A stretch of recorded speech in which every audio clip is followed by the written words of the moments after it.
Bonjour et bienvenue en tête-à-tête sur France 24. Notre invité cette semaine est l'ancien ministre de la Justice du Mali, Mamadou Ismaïla Konaté, et il est en duplex avec nous depuis Abidjan. Merci beaucoup d'être avec nous, Monsieur Konaté.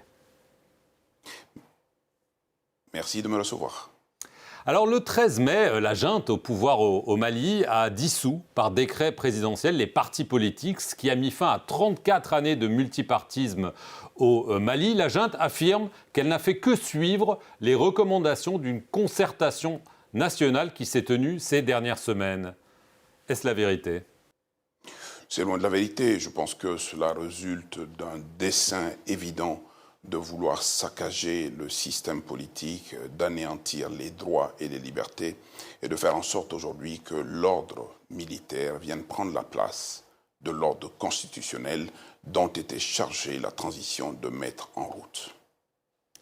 Alors c'est vrai que la junte avait promis des élections, mais ce n'est plus le cas, puisque d'après cette concertation nationale, la recommandation c'est que son chef, le chef de la junte, Assimi Goïta, soit nommé sans élection président pour un mandat de 5 ans renouvelable. Cela veut dire, et c'est clair désormais, qu'il veut suivre la voie du Burkina Faso et du Niger. Plus d'élections et je reste en place. Ce n'est pas étonnant du tout, venant donc d'un chef militaire qui est arrivé au pouvoir par les moyens que l'on sait. C'est d'autant moins étonnant que le dessein est clair depuis le début. Il s'agissait ni plus ni moins de démanteler l'État, de mettre à bas la structure et les institutions de l'État et de s'installer pour conduire cet État par la force, l'arrogance, dans des conditions qui violent la loi. Bien évidemment, on a vu ce qui s'est passé au Burkina Faso et au Niger.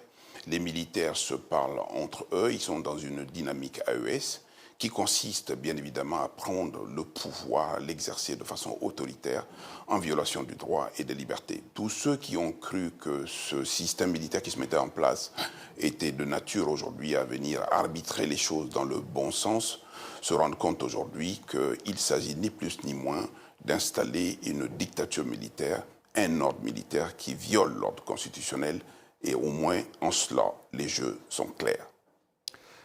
Alors, les partis politiques sont abasourdis pour la plupart. Alors, une coalition d'environ une centaine a décidé de saisir la justice malienne. Alors, on imagine que vous, en tant qu'ancien ministre de la Justice, en tant qu'avocat, vous êtes associé à cette démarche.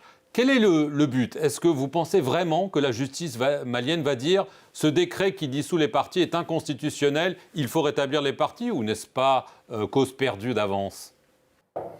Pour nous, la violation qui est intervenue par le biais de ce décret d'une part et par le biais de l'abrogation des lois d'autre part sont constitutives justement de violations de droits. De ce point de vue-là, les partis politiques et un certain nombre de chefs politiques ont jugé nécessaire de saisir la justice malienne, d'abord les juridictions d'instance, ensuite la Cour suprême, le but étant de faire examiner cette loi scélérate par la Cour constitutionnelle, en espérant simplement que les juges et la justice seront capables d'être conscients des enjeux, de prendre leurs responsabilités face à une attitude autoritaire venant des militaires, face à l'état de non-droit. Les partis politiques, les acteurs politiques, les chefs politiques ont eu raison de rappeler que seule la loi, le droit et la justice valent dans un état de droit. Et c'est ce combat qu'il faut mener, même si aujourd'hui on peut être conscient de l'instrumentalisation de la justice et de toutes les manipulations dont sont capables encore ces militaires en place au Mali. Vous croyez donc sincèrement que des juges vont oser s'opposer à la volonté de la junte en place ? Sincèrement ? Il y a 500 juges à peu près au Mali. Je pense qu'il se trouverait un juge conscient de l'étendue de ses responsabilités pour dire que trop, c'est trop. C'est bien pour cette raison-là que les saisines ont été multipliées au niveau des juridictions d'instance. C'est bien pour cette raison que la section administrative de la Cour d'appel, de la Cour de la Cour suprême du Mali a été saisie. Alors, il y a évidemment ce qui se passe en justice, mais il y a aussi ce qui se passe dans la rue. Le 3 mai dernier, pour la première fois depuis l'arrivée des militaires, on a vu des centaines de Maliens défiler dans les rues de Bamako au cri de « Vive la démocratie », à bas la dictature. Il y a eu ensuite des arrestations, il y a même des responsables politiques qui ont été enlevés visiblement. Les manifestations sont peut-être en train de s'arrêter. Est-ce que vous craignez une répression tous azimuts de la part de la junte ? Eh bien, c'est le propre de tout régime militaire et celui-là ne fait pas défaut de toute manière. Ils sont conscients aujourd'hui des enjeux, ils sont conscients de la détermination des Maliens, notamment des plus jeunes, justement, à donner une bonne réponse à ces violations-là. Ils savent pertinemment qu'aujourd'hui, si on les laisse faire, notamment s'ils gagnent la rue, les conséquences peuvent être énormes pour eux. Et c'est bien pour cette raison qu'ils se sont laissés aller dans une dynamique de démantèlement. Ils arrivent aujourd'hui à intervenir dans les domiciles, à casser les portes, à s'emparer des gens dans des conditions inadmissibles. Le tout en dehors de la justice, qui est encore plus préoccupant. Le vrai sujet aujourd'hui, c'est que cette junte militaire doit être consciente qu'ils ont atteint un point de non-retour et que l'option démocratique du Mali depuis 34 années est une option qui est définitivement irréversible. Ils peuvent comprimer les libertés, enlever les gens, exercer des violences inacceptables comme ailleurs d'ailleurs. Le vrai sujet, c'est que ce qui se passe au Mali est inadmissible. Les Maliens le leur rappellent à tout va. Vous pensez que la junte a peur de la rue ? S'ils n'ont pas peur de la rue, ils n'ont qu'à laisser faire. De toute manière, on sait bien comment se déroulent les régimes militaires. Ils commencent par apeurer les gens, ils commencent par violenter les gens, ils commencent par saccager toutes les libertés. Mais ça finit toujours justement par l'expression la plus populaire de la souveraineté du peuple, qui est que la liberté est intimement liée à l'individu, à la personne humaine. Alors évidemment, on a parlé de la situation politique. Sur le plan sécuritaire, la junte a donc dénoncé les accords d'Alger. Elle privilégie l'option militaire. Il y a eu la reprise de Kidal. Mais on voit que dans le nord, les combats se multiplient. Est-ce que vous craignez le retour de la guerre civile dans votre pays ? Bien évidemment, ce sont des choses qu'il faut craindre. Quand on voit aujourd'hui la puissance avec laquelle les organisations terroristes, que ce soit le JNIM d'un côté ou que ce soit l'État islamique de l'autre, arrivent à s'implanter non plus à l'extérieur du territoire du Mali, mais à l'intérieur du territoire du Mali, notamment au nord et au centre. Quand on voit la multiplicité des attaques, quand on voit la violence des attaques, on se rend compte aujourd'hui que cette option militaire à tout va, qui est mise en œuvre par la junte du Mali, est une option qui est inefficace. C'est une option qui expose les Maliens aujourd'hui à l'exode, au déplacement, et la famine les guette, et la faim et la soif aussi.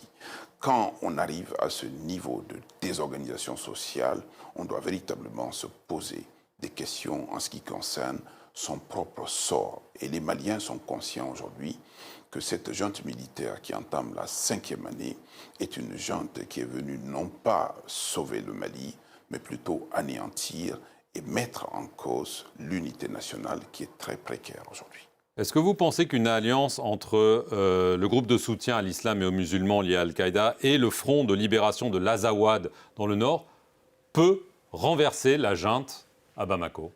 Ce ne serait le souhait de personne parce qu'on ne peut pas non plus dire non au képi et puis solliciter les chéchias. Le Mali est aujourd'hui partagé entre les képis et les chéchias. Dans l'un et dans l'autre cas, nous sentons la violation des droits, l'anéantissement des libertés. Ce qui est le plus important aujourd'hui, c'est que les Maliens eux-mêmes prennent conscience des enjeux et ils sont énormes. Les enjeux sont à la fois sécuritaires, les enjeux sont à la fois politiques, les enjeux sont en rapport avec justement la survie de l'État. C'est de ce point de vue-là aujourd'hui que si véritablement il y a des conseils à donner à cette junte militaire, qu'elle prenne conscience qu'elle est faite pour tout, sauf gérer un État, administrer un État et être à la tête de l'État. Je veux en venir à des exactions. Les organisations des droits de l'homme affirment qu'une vingtaine de civils ont été tués mi-mai par les forces armées maliennes accompagnées de miliciens d'Ozo à Diafarabé, c'est dans la région de Mopti. Quelle est votre réaction à ces exactions ? Je pense que le crime a atteint son niveau le plus avancé aujourd'hui.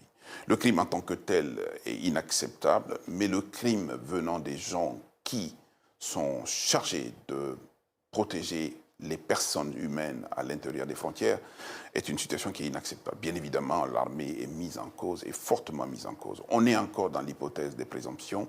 Ce qui est clair dans l'hypothèse de Diafara Bey, c'est que les populations, notamment les épouses, les enfants et les parents, ont vu comment les forces de défense et de sécurité se sont emparées des hommes, il y en a une trentaine environ, et comment ils les ont conduits derrière le fleuve, et comment cela s'est déroulé après, lorsque les populations étaient invitées par les forces de défense et de sécurité elles-mêmes pour venir voir ce qui s'est passé. C'est là qu'ils ont vu des corps ensevelis sous terre et qu'on a demandé à ce qu'ils puissent les enterrer. Et ces corps ont été tellement violentés aujourd'hui qu'il est clair et net que parmi les populations, notamment une personne qui a échappé, qui a témoigné aujourd'hui de ce que toutes ces personnes qui ont été enlevées, qui ont traversé le fleuve, ont été égorgées. Cela n'est pas une première au Mali. Et il est important de dire aujourd'hui qu'il y a une enquête qui a été diligentée par le ministre de la Défense lui-même. Et il est important que ces enquêtes qui sont diligentées se poursuivent et que les conclusions de ces enquêtes puissent être communiquées. Je me réjouis de ce que les Nations Unies, le système des Nations Unies, ait pris toute la mesure justement pour demander des comptes à l'État du Mali, au régime militaire en place. La justice internationale elle-même est saisie depuis 2012. Il n'y a pas de raison que la CPI elle-même puisse aujourd'hui poursuivre des enquêtes spécifiques sur ces événements malheureux qui ont eu lieu sur le territoire malien.